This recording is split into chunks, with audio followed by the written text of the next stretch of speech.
Now with us tonight is someone who's famously being called a difficult woman, and that's the pre-watershed version. Now, is it a fair description? Well, let's ask the man who knows her best, because our guests tonight are the Prime Minister, Theresa May, and her husband, Philip. Welcome to the OneShow. Well, let's get down to the nitty-gritty then, Philip. I mean, how hard is it to win a negotiation with your wife? Oh, that's a good question. Well, there's give and take in every marriage, isn't there? Of course. Yeah. I get to decide when I take the bins out, not if I take the bins out. But, I mean, of course... boy jobs and girl jobs, you see. There's boy jobs and girl jobs. What boy and girl jobs? I definitely do the taking the bins out. I do the traditional boy jobs, by and large. Yeah, yeah. Now, of course, Prime Minister, you famously used the B word when you were describing how difficult you can be. So this is something, obviously, that you do recognise as far as negotiations are concerned. When I used it, I was, of course, using a description that somebody else, a colleague, had used of me. Yeah. But I'm just sort of making the point that actually, you know, when you're in negotiations, you need to be tough. Yeah. And actually, it's right to be tough sometimes, particularly when you're doing something for the country. Yes, yes. And recently you went on a lovely walking holiday in Snowdonia. Absolutely. And you came back and decided that you would call an election. Now, originally you said that you wouldn't do that until 2020, but obviously you'd had a change of mind. What was the conversation then that led up to that point? And Philip, did you think, hang on, we're on holiday here, what are we having this chat about now for? When you're married to the PM, of course, work inevitably intrudes, but... I mean, it was... I had said, as you said, that I wouldn't have an election for 2020, because when I became PM last year, I think the most important thing was stability.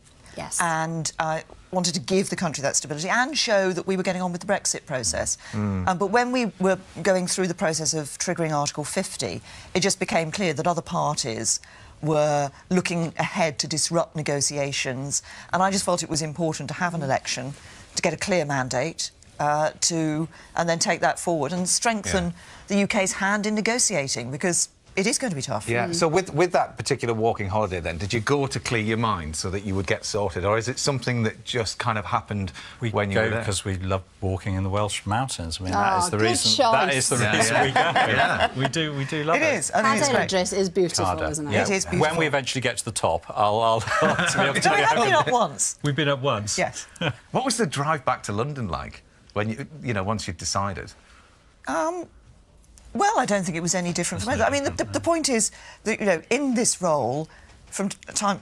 You are making tough decisions. I'm making tough decisions from time to time. And I think the important thing is that whatever you're looking at, whatever you're doing, do what you think is right. Yeah. And you know, when you've decided what you think is right, then just get on with the job and get on with it. And head down. Well, yes. Now, one European institution, I'm sure the Mays are firmly behind, is Eurovision. Now, we're not leaving that as well, are we? No.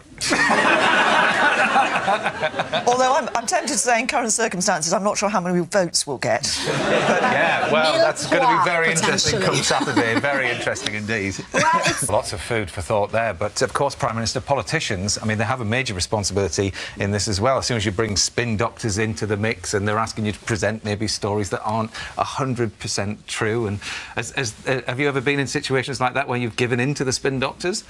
Well, the way I approach my politics is that, to me, I'm actually going out and asking people to vote for me. I'm asking them to put their trust in me. Yeah. So I think it's important that I'm open with them and tell it as it is. Yeah. When I'm addressing them. But we've had our own experience of sort of fake news way back when I was wanting to be selected for a seat.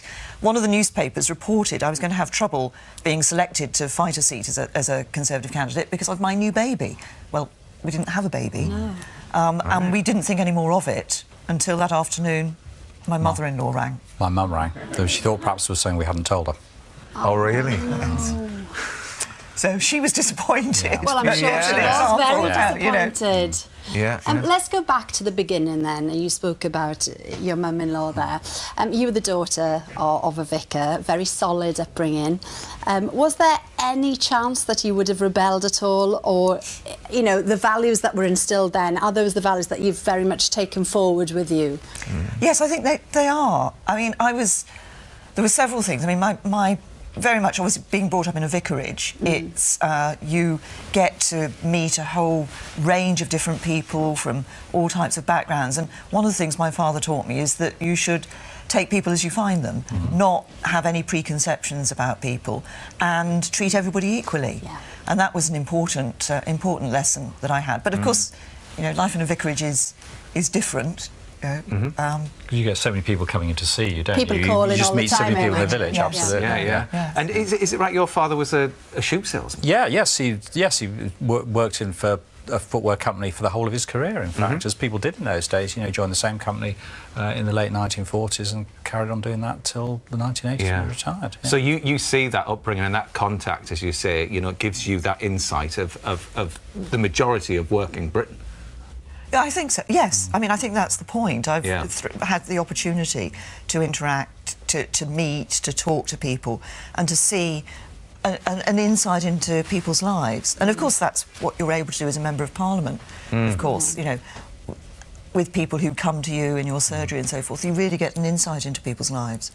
What's your earliest memory, then, of wanting to become Prime Minister? Because many people say, you know, oh, she didn't necessarily want to, it just happened. But what is the actual truth on that? Well, there are one or two stories go around which I don't recognise myself about how early I might have thought about this. And not really. I mean, one of the other things that I was taught by my parents is whatever job you're doing, just get on and do your best in that job.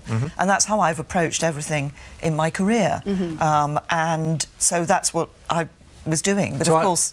Sorry.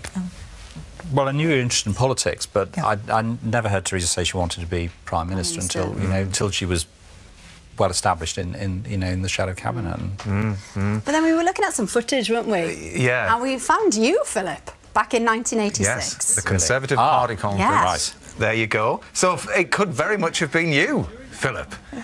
So how did you decide which one was going to stand for office and which one would kind of do, you know, if you want a sort of a normal job? I'm not sure it was a sort of... No, I don't think it was quite as sort of thought through as that, in a way. It's that we were asked if one of us would like to stand for the local council, and you were very keen to stand, and rightly so, actually. And it sort of fitted at the time. It just worked for us, Work-wise. Because really where it all started was university, and you were studying geography, is that right? So did you have a sense then that you wanted to change Britain? And I'm not talking about being Prime Minister here, just getting into politics. Well, I wanted to become an MP from quite an early age. From when I was at school, I wanted to become an MP. Yeah. And as Philip says, obviously, when we met, he knew that I was interested in politics. Yeah. And it's always, for me, it's always been about making a difference. Right. Because politics is about people, and it's about improving people's lives. And it's about just feeling that the decisions you're taking, you have to, as I said earlier, take what you believe to be the right decision, but doing things that really will help people to get on and have a better future. And can you describe the minute, because I think lots of people don't feel that they necessarily know a lot about you as the person. How did it feel when it dawned on you, oh my gosh, I'm going to become Prime Minister, this is it? Well, I mean, obviously, having taken the decision to stand for the Conservative Party leadership last summer, that you think about that. But I think when perhaps it absolutely dawns on you when you're walking through the door of number 10 for the first time in that role. And it's a huge privilege, but you also actually do feel a huge responsibility. Oh, I'm sure. It is very, I think, speaking as a spouse, the whole thing's very, very humbling, really. You think, gosh, you know, so many people are entrusting their futures to Theresa and the team she leads, and I just think that's incredible, really. Yeah. It's interesting you're talking about the team there, because since the year dot, it's always been about the Conservative Party. But as far as the kind of marketing that we've seen over the last few days is concerned, it's very much been about you, Prime Minister, and, you know, vote for me, Theresa May, and, you know, my local candidates as well. So how comfortable are you sitting with that kind of... It's quite presidential in that way. Well, it's not. I mean, it is about the Conservative Party. It's about a team of people in the Conservative Party. And obviously I'm the leader of that party, the leader of that team. But it's also about the fact that I think at this election the choice is about leadership. For the future about individuals, of the country. right? Well, it's about having a strong and stable government. It's about strong and stable leadership, because, you know, we mentioned earlier, tough negotiations coming ahead. There will be tough times getting Brexit right. And I think you need to have that stability and that certainty to be able to do that. But it's not just about Brexit, it's about taking the country beyond Brexit as well. OK, we're going to move on. Right, we're going to talk about your partnership now, because this is what everybody wants to know. So you were intro to each other at Oxford Uni, weren't you? So we'll go in turn. Philip first. First impressions of your wife-to-be at the time. What a lovely girl. And she still is. Philip, did you fancy her instantly? Absolutely. Excellent. It was love at first sight, absolutely. Yeah. And likewise, then, Prime Minister. Yes. Well, it sounds a bit like this is your life, this, doesn't it? Love blossomed, and then you were married by your father. Yes.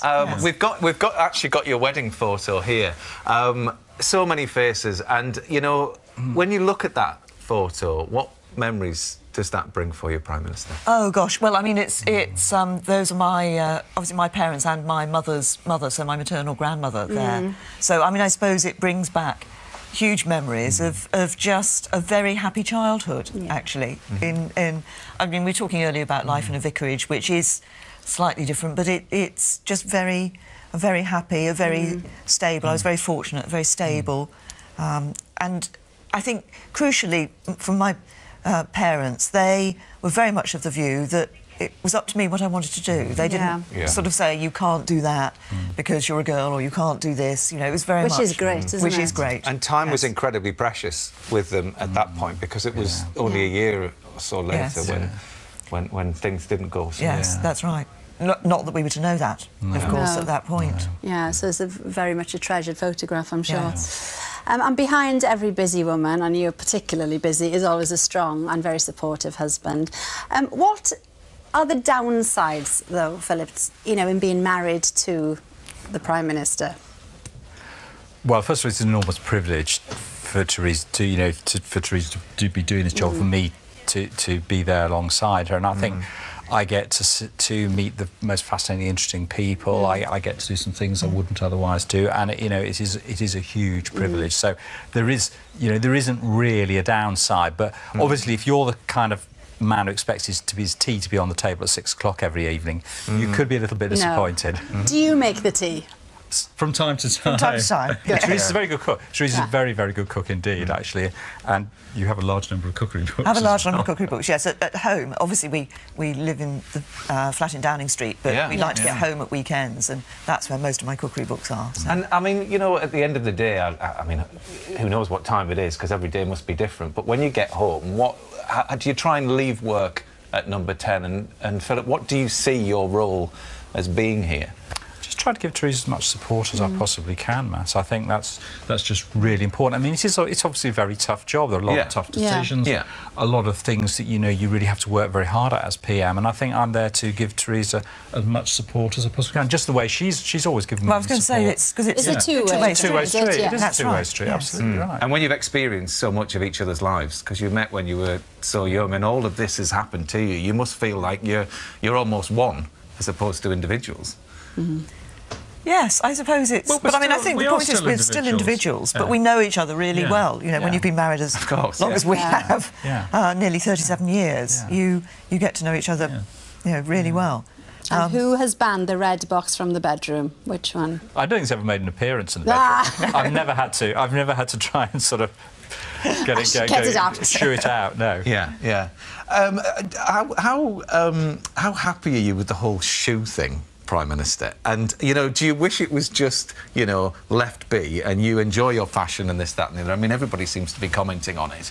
Well, look, I like buying nice shoes. So that gives me, and it gives me a reason for going and buying some more. But it can have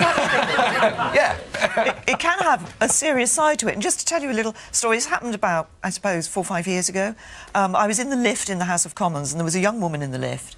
And I happened to look down, and I said, "Oh, nice pair of shoes." And she said, "Oh, I like your shoes." And then she looked at me and she said, "Your shoes got me involved in politics." Right. And now, you know, but there was somebody who'd, you know, through something quite sort of normal, just seeing an interest in shoes, she got interested in politics and was now working in the House of Commons. So, what's your shoe equivalent, Philip? That's a very good question, actually. I quite like sort of... I mean, ties, although I'm not wearing one this evening, but I mean, like jackets, stuff like that, Yeah. you know, fairly normal. Is there much stuff, space for you in the wardrobe at number 10, though? I sort of get a little section carved out for myself. Excellent. Well, we're going to say thank you very much Yes, for joining us. It's been a pleasure to me. You didn't frankly have the balls to put country before party.